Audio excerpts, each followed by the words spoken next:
तर काय करून राहिले बे पोट्यो. तर माझ्या ब्लॉगमध्ये तुम्हा सर्वांचं पुन्हा एकदा धडाधड स्वागत आहे. तर आज आम्ही जात आहे गावाला वाशिमला. तर उद्या माझ्या काकाचा पुरीचं लग्न आहे, त्याच्यामुळे आम्ही आज गावाला जाणार आहे. तर बायकोना रपारप स्वयंपाक करून घेतला, बघू शकता. आलूची चटणी आणि पोळ्या. आता 10 अडकन लगेच ती डब्बा बांधेल आणि मग निघणार आहे आम्ही इथून नागपूरला. तर नागपूरवरून 11:15 वाजताची महाराष्ट्र एक्सप्रेस आहे, ती डायरेक्ट अकोल्याला जाते. तर भेटू डायरेक्ट आता नागपूरला.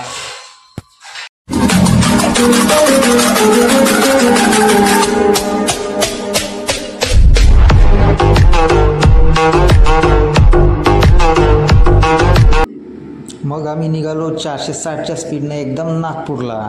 तर बसमध्ये बसलो तर एकदम सना पिरली एकदम गाडी निघाली नागपूरला. तर जसं आम्ही तिथे गेलो तर अनाऊन्समेंट झाली की पोट्टे म्हणे तुमची गाडी आली रे म्हणे स्टेशनवर लवकर या. तर जसं आम्ही पळत धावत गेलो तर साहेब बहीण इथे एवढी गर्दी होती की काय सांगू, पाय ठेवायला जागा नाही. इले म्हटलं चाल, म्हटलं धक्के बुक्के मारत मग गेलो आत.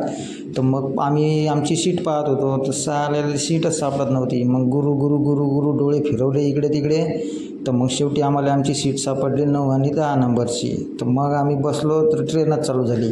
तर ट्रेन निघाली एकदम 1-2च्या स्पीडनं झुकुरू बुकुरू करत ट्रेन निघाली स्टेशनच्या बाहेर.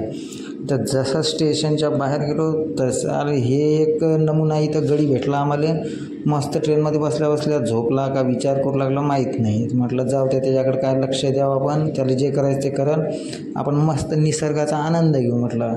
तर जसं मस्त बाहेर खतरनाक मोसम होता तर ट्रेनचे डबे दिसले. इले म्हटलं गाव, म्हटलं हे ट्रेनचे डबे चला ना घेऊन, म्हटलं आपल्या वावरात मस्त गिटार भरायला कामं येतात म्हटलं आपल्याला. म्हटले ते का म्हणे आपल्या बापाचे येतं का म्हणे घेऊन जायले. म्हटलं ठीक आहे राहू दे. मग जसं पाहिलं तर एकदम जामठा स्टेडियम दिसलं क्रिकेटचं. ते ही म्हणे चला ना म्हणे आपण खेळायला जाऊ म्हणे, तिथं तुम्ही बॅटिंग करा मी बॉलिंग करतो म्हणे. चला ना म्हणे. मॅम लाव हे पण आपल्या बापाचं थोडी आहे म्हटलं तिथं जायला, चुपचाप बसून राह, दुरूनच आनंद घे म्हटलं त्या स्टेडियमचा. बाय म्हटलं किती खतरनाक दिसते, एखाद्या दिवशी जाऊ म्हटलं एकदम मॅच गीच पाहायला कोणी प्लेयर, आपण नाही जाऊ म्हटलं तर सध्या राहू दे. तर जसं मग थोड्या वेळाने एकदम TC आला. TC म्हणे दाखवा म्हणे पोट्टे हो तुमचे तिकीट. लाव काका म्हटलं आम्ही तर तिकीटच नाही काढलो म्हटलं, तसंच बसलो. तर काढा म्हणे मग भाई चला निघा इथून. लाव मजाक करत आहे म्हटलं काढले. अबे म्हणे मजाक गिजाक करायची नाही, बहुत खतरनाक माणूस आहे म्हणे आपण. मग त्यानं समोरच्या माणसाचं तिकीट फाडलं, त्यानं तिकीट काय काढलं नव्हतं.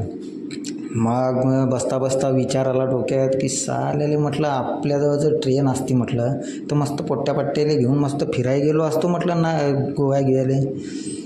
पण म्हटलं नंतर विचार आला की पोरं तर साले गाडीतच पेट्रोल टाकत नाही तर ट्रेनमध्ये काय टाकणार आहे. तर जाऊ द्या म्हटलं साले आपलं हीच लाईफ चांगली आहे, मस्त बसून मस्त एन्जॉय करायचा, निसर्गाचा आनंद घ्यायचा, कुठं त्याच्या झमेल्यात पडता म्हटलं. तर मग जसं समोर गेलो तर एकदम अकोल्याला उतरलो. तर अकोल्याला उतरलं तर ॲटोवाली एकदम मागच लागाय, चला ना भाऊ चला ना. अबे म्हटलं थांब ना म्हटलं येतो ना. तर ॲटोमध्ये बसलो तर अर्धा घंटा त्याने ॲटो दाखवलाच नाही. जसं समोर गेलो ते एवढं सणाना पेरी एकदम ऊन होतं रे बा अकोल्याचं, काय सांगू. एकदम झणझण एकदम अंगातून धाराच निघत होत्या. मग म्हटलं साले याच्यानंतर काय म्हटलं ना अकोल्याला यायचं नाही रे बा म्हटलं उन्हाळ्यात. म्हटलं आपलं नागपूरच बरं आहे, नागपूर तरी कमी तपते. याच्यानंतर म्हटलं येतच नाही म्हटलं अकोल्यात. एवढं झण ऊन केलं की अंगाच्या पुऱ्या लाया झाल्या. मग आम्ही गेलो ट्रेन मग गेलो आम्ही बस स्टँडवर. तर म्हटलं आता बसचा टाईम पाहावं कितीचं आहे, तर बसच नव्हती. मग गेले म्हटलं जाऊ दे म्हटलं बस मस्त लक्झरीत जाऊ म्हटलं आपलं ट्रॅव्हल्समध्ये आलो तर बंब भरेल होती. ड्रायव्हरचं सीट पाहिलं तर अरे साला म्हटलं इथं तर ड्रायव्हरच नाही म्हटलं, बिना ड्रायव्हरची बस आहे का ही. म्हणे जाऊ द्या म्हटलं पाहून घेऊ म्हणे आपण जे झालं ते. मग काय मग आम्ही निघालो एकदम 460च्या स्पीडने एकदम गावाकडे. तर पोट्टे होऊन जाऊ द्या.